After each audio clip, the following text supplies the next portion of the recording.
Media की बिल्कुल बात नहीं करते, रहने दें, फ़ायदा ही कोई नहीं। मीर शकील को भी रहने दें, पैमरा की भी बात नहीं करते, वो भी जो कर रहा है नहीं, एक मिनट साहब, बात सुनिए। देखें, इस मीडिया टॉक का कोई फ़ायदा नहीं है। अगर आपने कोरोना के आगे और कोई एजेंडा लेना तो बात कर, हम अभी ख़त्म कर देते हैं मीडिया टॉक। क्योंकि देखें, इस वक्त पब्लिक, मेरी बात सुने, सारी पब्लिक आज घरों में बैठी है। लोग सिर्फ सुनना चाहते हैं कि आगे लाएअमल क्या है, उन्होंने लोगों ने क्या करना है। यहाँ मैं और एजेंडाज के ऊपर बात नहीं करना चाहता। मुझे पता है आप नहीं करेंगे, मैं वही कह रहा हूँ कि ज़रूरत कोई नहीं है उसकी बात करने की, और ये एजेंडा भी नहीं है ज़ाहिर है। लेकिन चूँकि रऊफ़ ने बात की तो ये एक वो अजीब सा लगता है, क्योंकि हम भी आपके साथ इसी कोरोना के लिए लड़ रहे हैं, इसी जिससे मैं भी आप खुश नहीं होंगे कि मैं पॉजिटिव है या नेगेटिव है, लेकिन ये आपका भी मुल्क है, मेरा भी मुल्क है, हम सारों का मुल्क है। तो जो आपका जब से कोरोना है, आज आपने कर्फ्यू की बात की, आपने कभी कर्फ्यू की अपनी पहली आपने तकरीर फरमाई जिसमें हमें आपने कोरोना बताया कि कोरोना क्या होता है। दूसरी आपने तकरीर फरमाई जिसमें आपने बताया कि लॉकडाउन की तारीफ़ क्या, लॉकडाउन हमें क्या होता है। आपने कर्फ्यू का तो कोई भी हक में नहीं था। सूबे इलादा चल रहे हैं, वज़ीर आज़म पाकिस्तान इलादा चल रहा है, मरकज़ इलादा चल रहा है। आपकी 48 घंटे के बाद 48 घंटों के बाद आपके पूरे सूबों ने लॉकडाउन कर दिया। आर्मी, DGSPR, उसके बाद यानी सिंध, उसके बाद सारे पंजाब। हमारे मरकज़ की कोई पॉलिसी नहीं है। तैयारी क्या है? आज जिस हॉस्पिटल में 12 हॉस्पिटल्स में मैं गया हूँ, सारे डॉक्टर्स रो रहे हैं, नर्सें रो रही हैं, किसी के पास कोई नहीं। ज़फ़र मिर्ज़ा साहब ट्विटर पे हैं, सोशल मीडिया पे हैं, प्रेस कॉन्फ्रेंसेस में हैं। बहुत अच्छी बात है, अल्लाह करे कि ये ना हो। लेकिन आपने एक फ़िक्रा बोला है कि कोरोना के खौफ से पैनिक हो के हमें नहीं फ़ैसले लेने चाहिए, लेकिन पूरी दुनिया कोरोना में डूबी हुई है। इस पर भी करें, अल्लाह इससे निकलेगा, हम निकल जाएंगे। और जो एहतियात, डिसिप्लिन और इस्तग़फ़ार अल्लाह से, इसमें कोई शक नहीं है। लेकिन बेसिक चीज़ ये है कि मरकज़ as a prime minister of Pakistan को लीड करता हुआ नज़र नहीं आ रहा मुझे। ये इस वक्त लीड करना चाहिए। आप अबव द बोर्ड हैं, आप पाकिस्तान तहरीक इंसाफ के चेयरमैन नहीं हैं। लुटेरे, डाकू, चोर, NRO वो हम करते रहेंगे।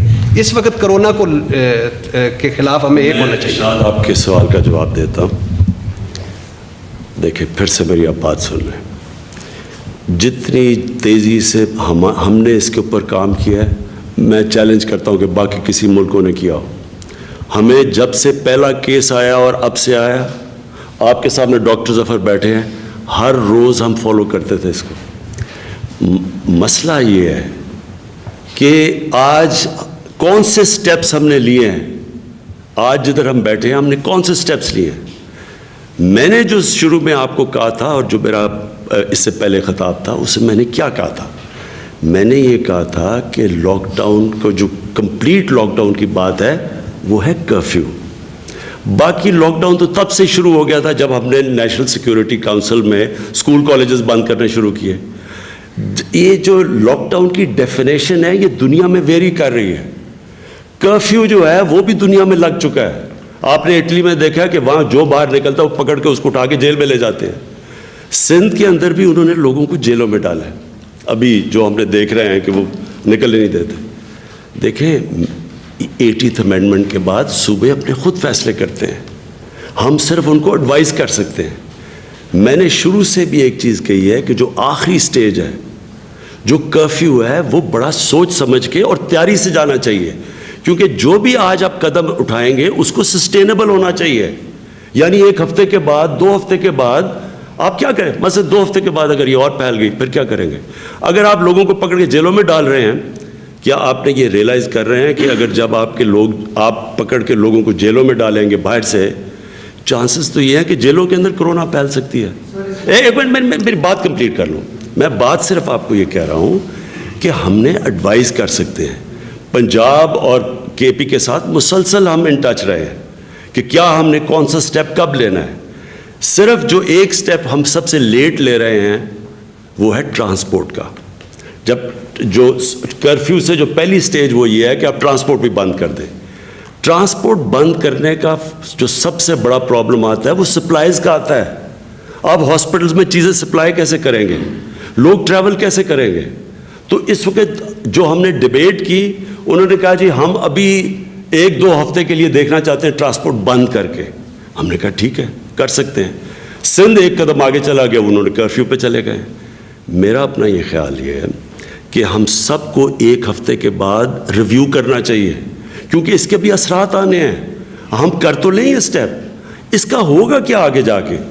اگر اس کے اسٹیپس وہ آنے شروع ہو گئے اور عوام کے اوپر, اور خاص طور پہ جو ہمارا غریب طبقہ ہے اس کے اوپر اس کے اسٹیپس آئیں گے, اس کے اوپر اثرات آئیں گے, تو پھر ہم نے کیا کرنا ہے؟ تو ہماری جو ٹیم ہے, ہم مسلسل بیٹھے ہوئے ہیں, سارے صوبوں سے خبریں لے رہے ہیں. ہمارے چیف سیکرٹریز سے سب وہ اپنے نیچے ڈی سی سے خبریں لیں. پرابلم شہروں میں آنا ہے. جب ٹرانسپورٹ آپ بند کرتے ہیں شہروں میں پرابلم آنے ہیں, اس لیے ہم ان ٹچ ہے. اور یہ کوئی 2020 کا میچ نہیں ہے, یہ 1-2 مہینے کی گیم نہیں, ہو سکتا ہے 6 مہینے چلے گئے. تو اس کے اوپر ایک ایوالونگ سچویشن ہے. آج جو بھی آپ قدم لے رہے ہیں آپ کو نہیں پتا کہ وہ قدم آج ٹھیک ہے یا نہیں, وہ وقت بتائے گا کہ ٹھیک ہے یا نہیں. اگلا پلیز, ایک اسلام آباد کیپٹل آپ سمجھتے ہیں کہ خدا نہ خواستہ اسلام آباد, اللہ نہ کرے کہ یہ سچویشن ہے, MLAs اور سینیٹرز اسلام آباد کے جو ہاسپٹل ہیں وہ ان کو کیٹر کر سکتے ہیں؟ ایمرجنسی میں نیبلائزر چاہیے ہو, ماسک چاہیے ہو, یا کوئی چیز چاہیے ہو؟ دیکھیں ارشاد, آپ اگر مجھے یہ کہہ رہے ہیں نا کہ یہاں کرونا کی سپائک ہو گئی اور جو سیریس پیشنٹس جائیں گے ہاسپٹلز میں, اگر ہم ان ساروں کو دیکھ سکتے ہیں, آپ وہ ملکوں کو دیکھیں جن کے پاس بجٹس کیا ہیں کہ وہ $2 ٹریلین کے وہ آج پیکیجز دے رہے ہیں. وہ آج ہمارے سے کئی جگہ پہ مدد مانگ رہے ہیں.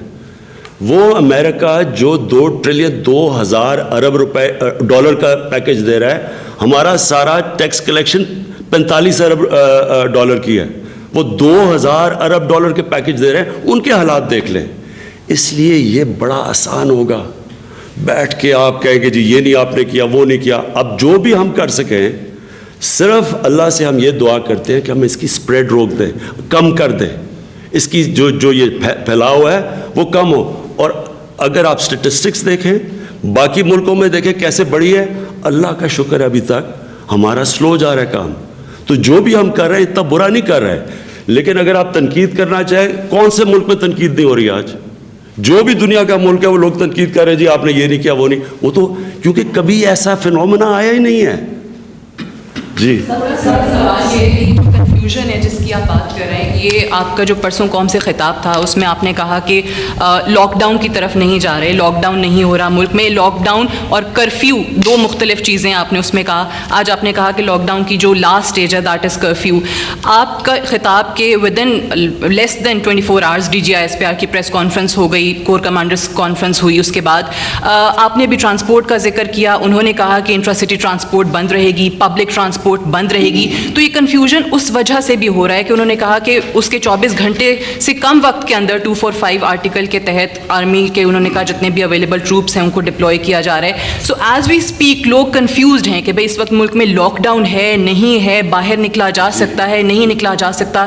اسینشیل فوڈ آئٹمس کی آپ نے جو بات کی ہے اس کا بھی انہوں نے ذکر کیا تھا کہ صرف اس کے لیے ٹرانسپورٹ چلی رہے گی. اور جو دوسرا آپ نے کہا کہ سر اٹلی کے اور فرانس جیسے حالات نہیں ہیں. So sir Pakistan with limited resources, do we realize کہ وہاں پر بھی یہ سچویشن اسی لیے اتنی زیادہ خراب ہوئی کیونکہ وہ لاک ڈاؤن کی طرف تاخیر سے گئے؟ دیکھیں میں پھر سے آپ کو بتا رہا ہوں کہ اٹلی کے اندر جو پہلا مریض آیا تھا وہ 7 یا 8 فیبری کو آیا تھا, ہمارا آیا تھا 26 کو. تو آج دیکھ لینا کہ اس کا کوانٹم دیکھ لیں. لیکن دیکھیں کنفیوژن کدھر آ رہی ہے؟ کنفیوژن آ رہی ہے لاک ڈاؤن کے اوپر اور کرفیو کے اوپر. جو لاک ڈاؤن کا جو آخری سٹیج ہوتا ہے وہ کرفیو ہوتا ہے. لاک ڈاؤن کی بھی سٹیجز ہیں نا, پہلے آپ صرف اسکول, ساری دنیا میں آپ نے دیکھا لوگوں نے انکریمنٹل شروع کیے, پہلے یہ بند کیا, پھر کچھ کیا, پھر کچھ کیا, وہ دیکھتے گئے. آپ جب آخری سٹیج پہ چلے جاتے ہیں کرفیو پہ, اور اس کے بعد اور کوئی سٹیج نہیں ہوتی, خدا نہ خواستہ 2 ہفتے کے بعد آپ نے کرفیو لگا دیا اور وہ پھیلتی گئی, اٹلی میں پھیل رہی ہے, پھر کیا کریں گے آپ؟ اور مجھے جو ڈر ہے, دیکھیں وہ معاشروں کے پاس دولت ہے, ان کی غربت نہیں ہے. مجھے صرف ڈر یہ لگا ہوا ہے کہ جب آپ کرفیو لگا دیتے ہیں تو جو آپ کا سب سے نچلا طبقہ ہے وہ کیا کرے گا؟ میں آپ کو پھر کہتا ہوں تصور کریں آپ نے کرفیو لگا دیا, آپ کی کچی بادیاں اسلام آباد میں ان کو بند کر دیا, 7-7 8-8 لوگ ایک کمرے میں